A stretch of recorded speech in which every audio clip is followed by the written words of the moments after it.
антропологийн одоо шинжлэх ухааны хамгийн гол арга зүй бол үндсэндээ нэг 3 тийм зүйл дээр тогтоод байна гэж би бол харддаг. Нэгдүгээрт бол онол сэтгэлгээ. Онол сэтгэлгээ гэдэг бол ерөөсөө нийгэм, соёл, улс үндэстэнтэй угсаадны бүлэг эсвэл юу гэдгийг шашин шүтлэг ямар нэг тэр нийгмийн үзэгдлүүдийг тэнд нэг нийтлэг хэв шинж байна. Эсвэл өөрийн өрмөц хэв шинж байна уу? Ямар нэг зүй тогтол байна уу гэдгийг гаргаж ирж байгаа юм л да. Энэ бол антрополог дээр асар их өндөр байдаг. Энэ бол онол сэтгэлгээ байна. Хоёрдугаарт нь этнограф гэдэг түрүүн би хальт дуртад өнгөрсөн. Этнограф маань өөрөө юу юм бэ гэхээр хүмүүс дээр илүү төвлөрдөг. За grounded гэдэг бид нар бас яриад байдаг. Өөрөөр хэлбэл яг бодиттой амьдрал дотор болж байгаа процессыг нь яг дотор нь судлах гэдэг нэг юм арга зүй.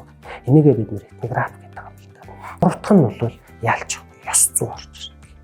Этик гэдэг юм. Судлаачийн этик. Тэгээ энэ бүр арга зүй байтугай бүр их том юм. Антрополог гэж хэрвээ ингээд тусна нэг одоо юу гэдгийг те нэг юм дэвтэр байна гэж авч үзэх юм бол те энэ дэвтрийн тал нь ёс зүй гэдэг. Тэгээ судлаач арга зүй талаас шүү. Тэгээ ёс зүйтэй байж ч антропологч болно. Ёс зүйгүй байх юм бол антрополог хийх. Гүн гүнзгий сэтг Thinkers podcast.